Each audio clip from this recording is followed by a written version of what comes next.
பிரேம்குமார் அவர்கள் 1 மணி நேரம் இவர்கிட்ட பேசினா போதும், சினிமா மேலே எவ்வளோ தீரா காதல் இவருக்கு இருக்குது அப்படின்றத நம்ம உணர்ந்துக்கலாம். அதை அவருடைய படத்தின் மூலமாக நம்மளையும் செய்ய வைப்பார். நம்மளும் அவருடைய படங்களை அவ்வளோ காதலிப்போம். நான் ஸ்டார்டிங்கில் சொன்னேன், உலகம் எங்கேயோ போய்கிட்டு இருக்கிறப்போ நம்ம பேச மறந்த உணர்வுகளையும் உறவுகளையும் மேம்படுத்தி ஒரு கதையை கொடுத்தாரு. Thank you so much. இது மாதிரி நீங்கள் உங்களுடைய ஒர்க் கண்டினியூ பண்ணிக்கிட்டே இருக்கணும். நாங்களும் உங்களை அப்படியே ஆற தழுவி கொண்டு போயிட்டே இருப்போம் இன்னும் பெரிய இடங்களுக்கு. Thank you so much. வாங்க சார், ஒரு சில வார்த்தைகள்.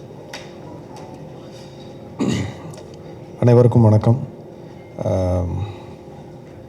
எல்லாருக்கும் நன்றி அப்படின்னு சொல்லி முடிச்சுட்டு தான் போகணுன்னு நினச்சேன். ஏன்னா கொஞ்சம் பதட்டமாக இருந்தது. ஆனால் குறிப்பிட்ட ஒரு சிலருக்கு மட்டும் நன்றியை சொல்லிடணும் அப்படின்னு நினைக்கிறேன். அஃப்கோர்ஸ் இந்த படத்தில் என் கூட இருந்த எல்லாருக்கும் நன்றி. குறிப்பிட்டு ஏன் சொல்லணும் அப்படின்னு நினைக்கிறேன்னா, இவங்களோட பங்களிப்பு வெளியில் தெரியணும் அப்படின்னு நான் நினைக்கிறேன். முதல்ல என்னோடய டைரக்ஷன் டீம், ஏன்னா என் கூட வேலை செய்கிறது அவ்வளோ ஈஸி கிடையாது.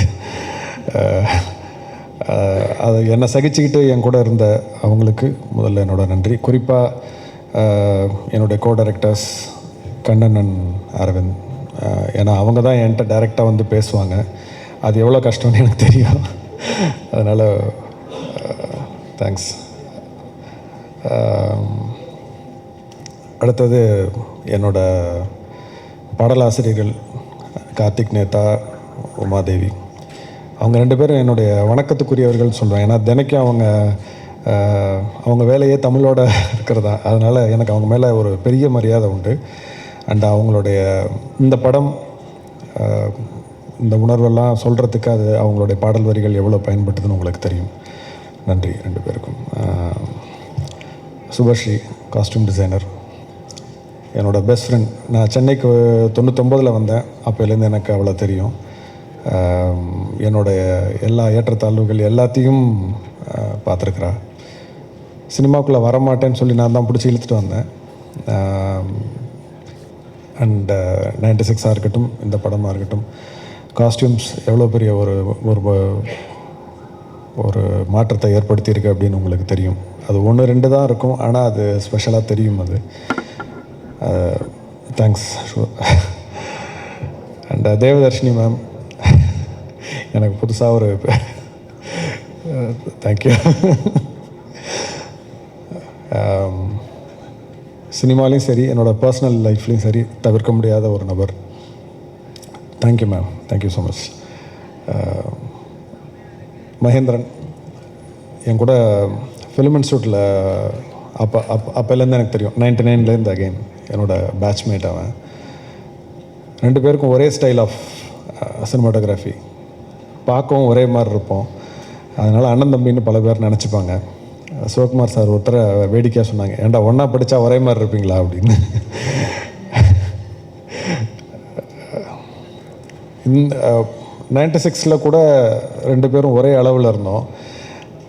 இந்த படம் பண்ணும்போது அவன் என்ன செய்கிறான்னே எனக்கு புரியல. என்னென்னமோ செய்கிறான், புரியல அப்படின்னு சொல்லிட்டு நானும் சந்தேகம் கேட்குறதையோ இல்லை கரெக்ஷன் சொல்கிறத நான் கொஞ்சம் விட்டுட்டேன். அது படங்களோட ரிவ்யூ, மேலகனோட ரிவ்யூ வரும்போது தான் தெரிஞ்சுது. அவ்வளோ பாராட்டியிருந்தாங்க. சரி, நம்ம ரொம்ப பின்தங்கிட்டோம். 8 வருஷம் ஆச்சு சினிமாட்டோகிராஃபி பண்ணி, அதனால் இனிமேல் வாயை முடிக்கிறது நல்லது அப்படின்னு தோணுச்சு. தேங்க்ஸ்டா. ராஜசேகர் சார், நான் ராஜசேகர் சார்னு சொல்லும்போது நான் மொத்த ப்ரொடக்ஷன் டீமையும் சேர்த்தே நான் சொல்கிறேன். இவ்வளோ டிசிப்ளின், இவ்வளோ ஃப்ரீடம் அகெயின் நான் இது வரைக்கும் பார்த்ததில்லை. ஏன்னா நான் கேமராமேனாக ஒரு 8 படம் பண்ணியிருக்கேன். டேரக்டர் அது எனக்கு 2வது படம். இது நான் பார்த்ததில்லை. அண்டு பொதுவாக நான் யார்கிட்டையாவது சண்டை போட்டேன்னா திருப்பி அவங்கள்ட்ட நான் பேச மாட்டேன். அதோட முடிஞ்சிருச்சு. லைஃப்லேருந்து தூக்கி நான் ஓரமாக வச்சுருவேன் அவங்கள. ஆனால் நான் லைஃப்லேயே அதிகமாக சண்டை போட்டது ராஜசேகர் சார் தான். அவரை விட முடியல, மனசு வரமாட்டேங்குது. Love you sir.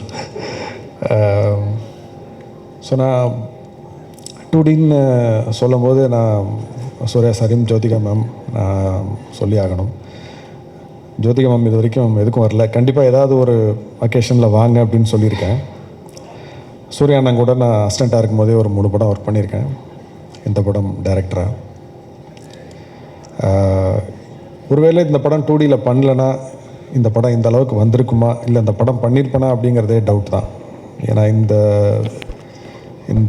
இது வந்து அப்சல்யூட் ஃப்ரீடம்னு சொல்லுவேன். எங்கேயுமே ஏன்னா இந்த கதையை முதல்ல யாராவது பண்ணுவாங்களான்னு கூட எனக்கு சந்தேகமாக இருக்குது.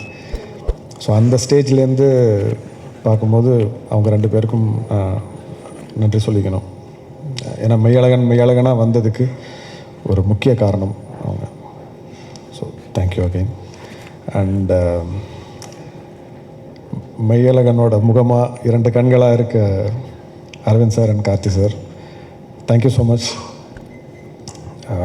ரொம்ப நிறைவாக இருக்குது. ஏன்னா பலரும் அதை சொல்லும் போது, ஏன்னா இந்த படம் பார்க்கும்போது இந்த படம் நல்லா இருக்கு பிடிச்சிருக்குன்னு சொல்கிறத விட அதில் வரக்கூடிய அந்த அன்பு, கண்ணீர், சிரிப்பு, அது எல்லாத்துக்கும் நீங்கள் 2 பேர் தான் காரணம்.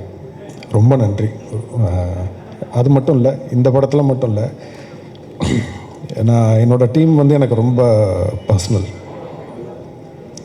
ஸோ மெய்யழகனுக்கு மட்டும் இல்லை, எங்கள் டீமுக்கு நீங்கள் கிடைச்சதுக்கு ரொம்ப ரொம்ப நன்றி. Thank you so much.